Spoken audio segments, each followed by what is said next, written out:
Привіт, друзі! Скоро вже 2 роки, як я живу в США, і думаю, настав час поділитися своїми враженнями про Америку та розказати, до чого вже звикла і почуваюсь комфортно, а що так і залишилось незвичним. Хто зі мною ще не знайомий, я Катя, ви на каналі «Будні за кордоном», і тут я ділюся своїм досвідом життя поза межами України. За підтримку у якості вподобайки, коментаря та підписки буду вам неймовірно вдячною. Тож, ось мої висновки про те, що означає жити в Америці. Сполучені Штати Америки називають часто країною свободи. Однією з найяскравіших рис американської культури є свобода самовираження та індивідуалізм. Тут ти можеш бути собою, незалежно від того, як ти виглядаєш, що носиш чи якою технікою користуєшся. Ти можеш носити що завгодно, від яскравих кросівок до вінтажного одягу 70-х, і ніхто не змусить тебе відчувати себе не таким.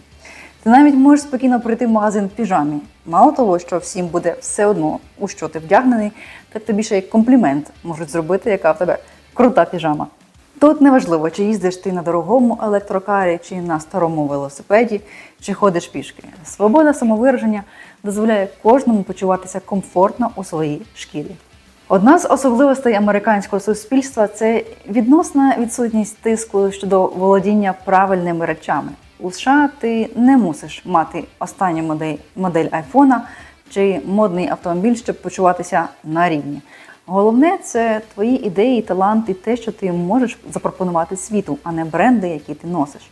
Якщо оминути такі нюанси, як тиск соцмереж і регіональні відмінності, які можуть іноді нагадувати, що ідеальної свободи не буває, то в цілому в США ти можеш бути собою, не боячись осуду і не мусиш гнатися за брендами чи статусом, щоб почуватися вільним. Медична система США – це один з найбільших аспектів життя в Америці, який дивує, дратує і лякає одночасно. Це такий складний механізм, який поєднує передові технології, висококваліфікованих лікарів і дуже заплутану систему фінансування. Америка славиться одним із найкращих у світі лікарень і дослідницьких центрів, але доступ до медичних послуг часто залежить від фінансових можливостей людини. Основою системи є приватне медичне страхування, яке більшість американців отримує через роботодавців або купують самостійно.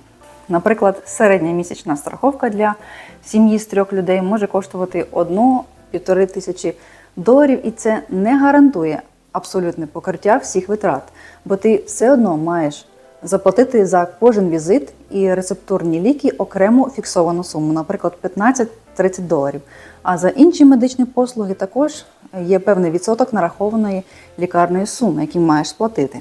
Без страховки медичні послуги в США надзвичайно дорогі. Простий візит до лікаря може коштувати 100–300 доларів, а день в лікарні – 1000 доларів.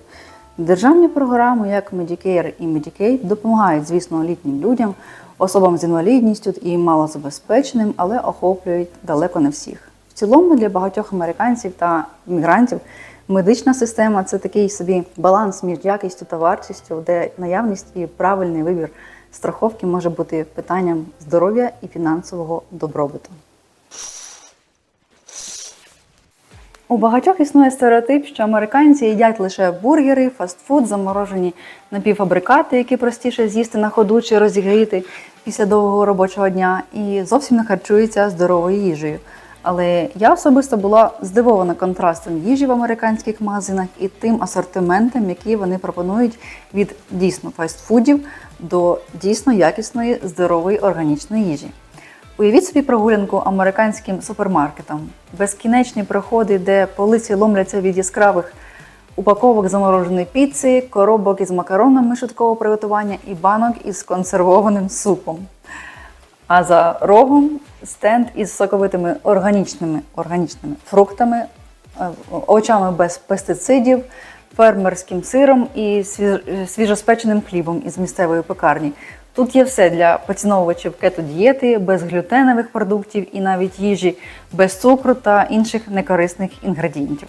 У ресторанах США від фастфудів до закладів високої кухні, розміри страв зазвичай набагато більші, ніж ми звикли бачити це у Європі. Наприклад, у типовому ресторані сімейного типу порція пасти чи стейка може легко нагодувати двох, а напої, як кола, часто подають у склянках об'ємом 500-700 мл із безкоштовними доливами.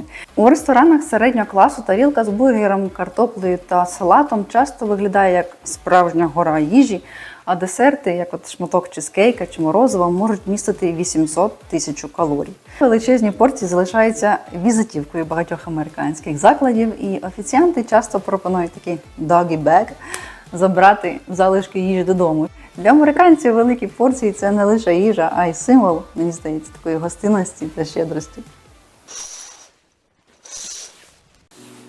Система соціальної безпеки в Америці, хоча й існує, але має значні обмеження, що робить її менш всеохопною порівняно з іншими розвиненими країнами, як в Європі, наприклад. У США існують, звісно, державні фінансові, продовольчі і програми медстрахування для підтримки пенсіонерів, малозабезпечених та осіб з інвалідністю, але їхня ефективність залежить від штату, доходів отримувача і, звісно, бюрократичних процедур. Ці програми, звісно, допомагають, але вони допомагають покрити лише базові потреби. Окрім того, в Америці немає федерального закону, який гарантує оплачувану відпустку по догляду за дитиною чи оплачувані лікарняні. Існує, звісно, якийсь федеральний закон, який гарантує до 3 місяців неоплачуваної відпустки протягом року для догляду за дитиною зі збереженням робочого місця. Але якщо за 3 місяці після пологів ти не виходиш на роботу, то твоє місце займає хтось інший. Проте деякі штати запровадили власні програми, і деякі компанії добровільно пропонують оплачувану відпустку для догляду за дитиною, особливо великі корпорації. Але це не є стандартом, звісно. І у малому бізнесі чи низькооплачуваних галузях такі пільги, на жаль, рідкісні. Тому з цим тут складно. І якщо хочеш народити дитину в Америці, то готуйся наймати няню, віддавати дитину в садок ледь не з народження або доглядай за нею сама. Садочки в США, як ви могли зрозуміти, лише приватні, державних садочків тут немає, лише школи державні, а вартість місяця оплати садка починається від $1500, як мінімум. Тому народження дітей у США потребує ретельної фінансової підготовки та планування. Америка все ще залишається країною, залежною від автомобілів. Магістралі, що простягаються на тисячі кілометрів, і передмістя, спроєктовані для водіїв, роблять машину поки що основним засобом пересування. Щодо американських доріг, то у переважній більшості вони тут у гарному стані, особливо швидкісні траси. Правила дорожнього руху, розмітка та знаки роблять дійсно керування авто максимально зручним. У великих агломераціях певних міст Америки завдяки добре розвиненій мережі громадського транспорту цілком реально обійтися без власного авто, що може значно зменшити щомісячні витрати. Проте у більшості міст та передмість без власного авто обійтися складно. У такому випадку до основних витрат додається вартість пального, страхування, регулярне обслуговування, а ще багато де тут платні парковки та деякі дороги, фрівеї, в залежності від штату. І вартість пального може також коливатися від $3 до $6 за галон, залежно від, знову, штату. А річна страховка може становити $800–2000. Щодо інфраструктури для пішоходів та велосипедистів, у США вони мають різний досвід. У таких містах, як Бостон чи Сан-Франциско, тротуари широкі зазвичай, проте в багатьох передмістях тротуари вузькі і взагалі відсутні, а перехрестя змушують чекати довго через пріоритет для машин.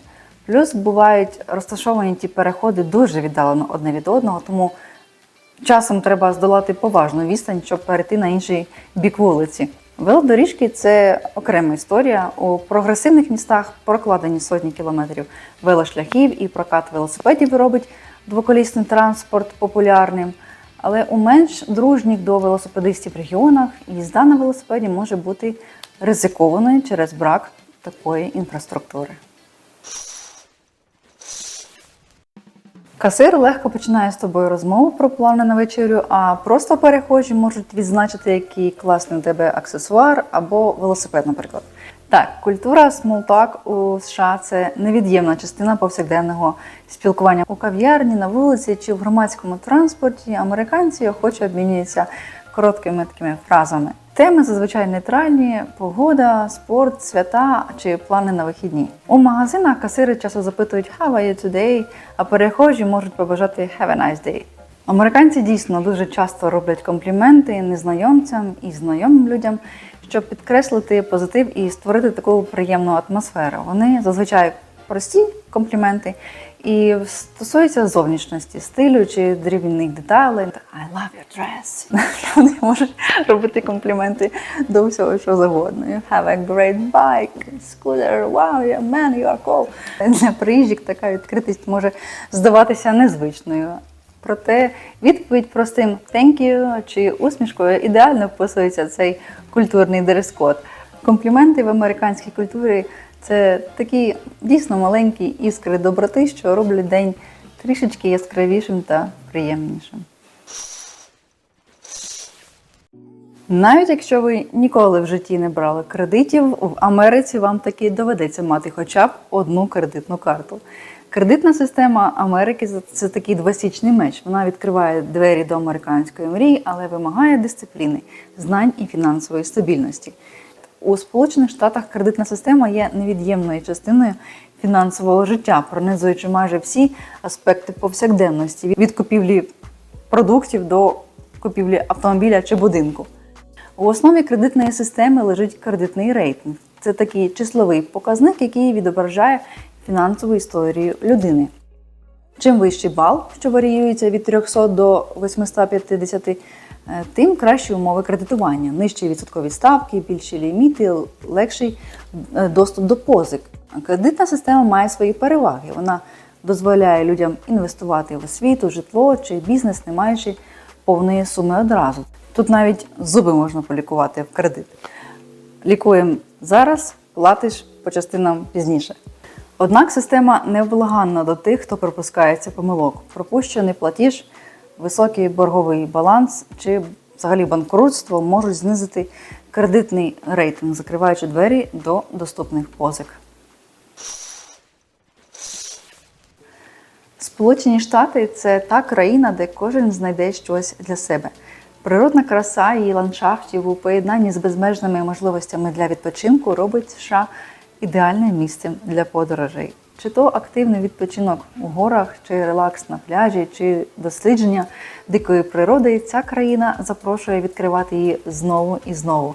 У Сполучених Штатах налічується кілька сотень національних парків, пам'яток, історичних місць та рекреаційних зон, які охоплюють різноманітні природні ландшафти по всій країні, від Аляски до Гаваїв. Вибирай будь-який і їдь відпочивай. Національні парки часто також мають annual pass, наприклад, за $80, що вигідно, якщо плануєш кілька поїздок в ці місця на рік.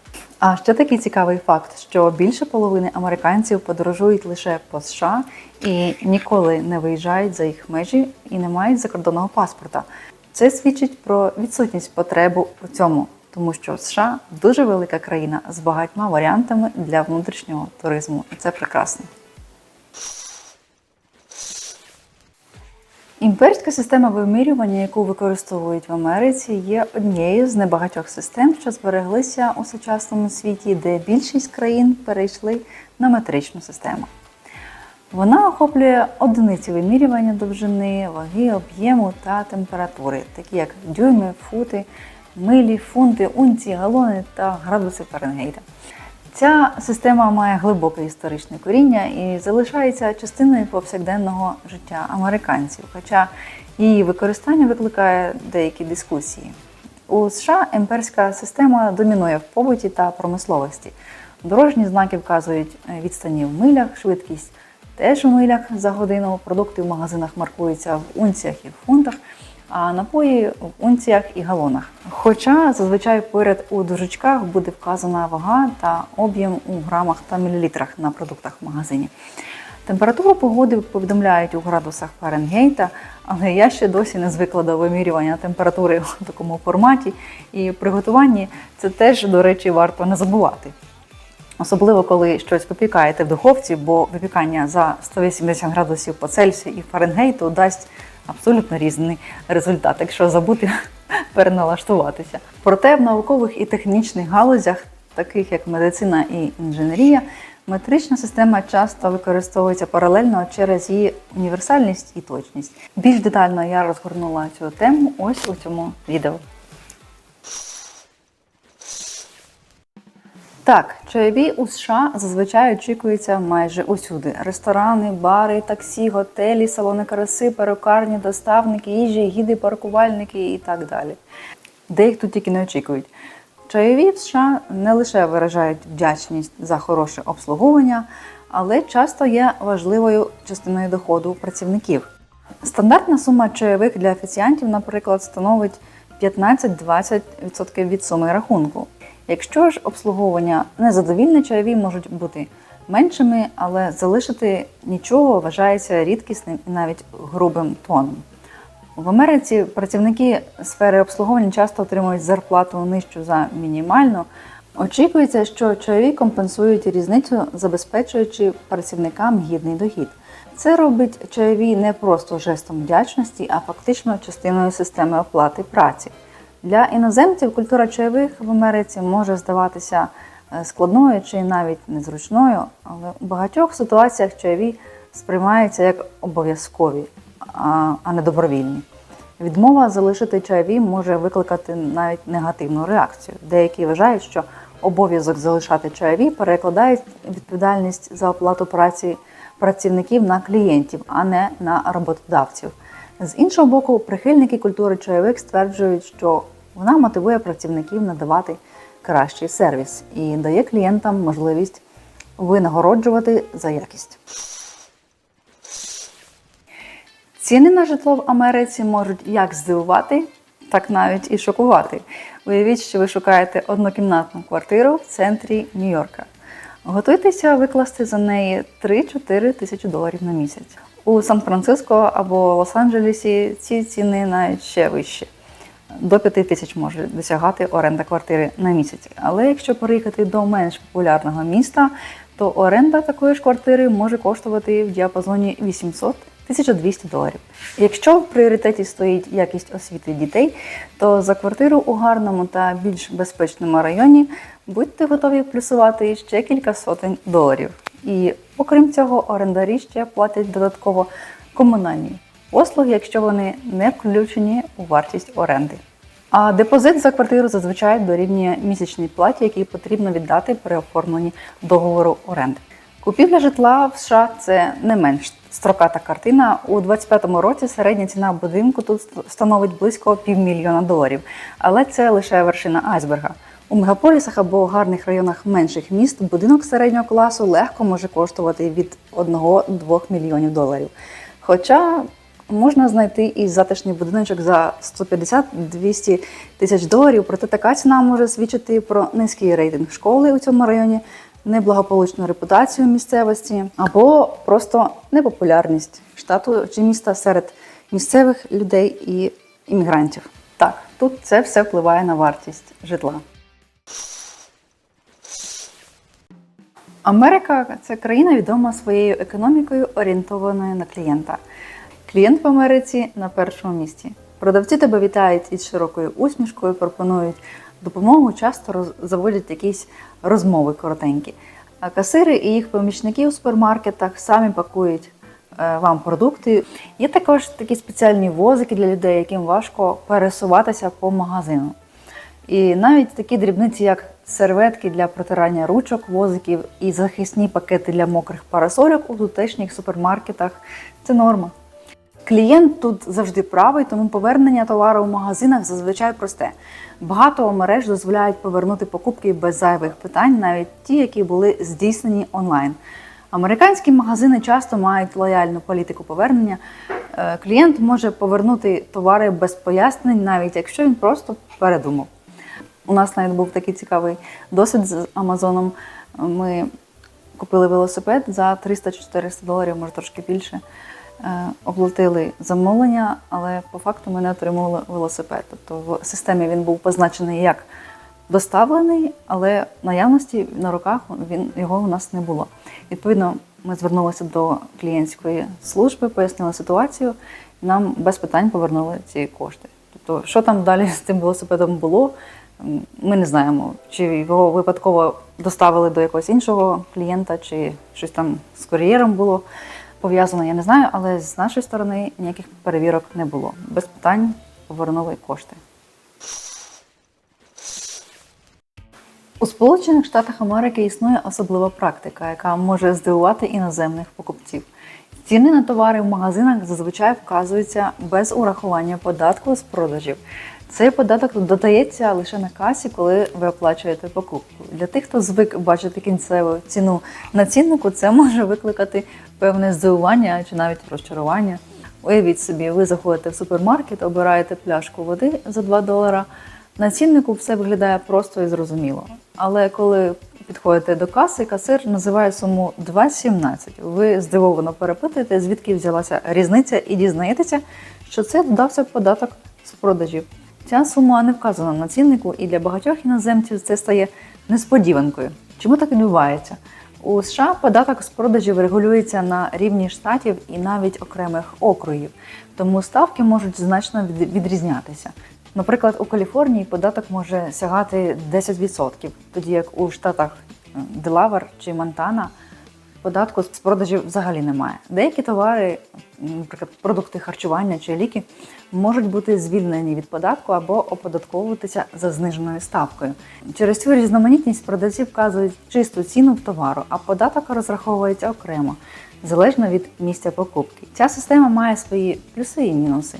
З одного боку, вона дозволяє магазинам уніфікувати цінники для всіх регіонів, не змінюючи їх, залежно від місцевих податків. З іншого боку, покупцям доводиться самостійно оцінювати кінцеву вартість, що може бути незручно, особливо для туристів.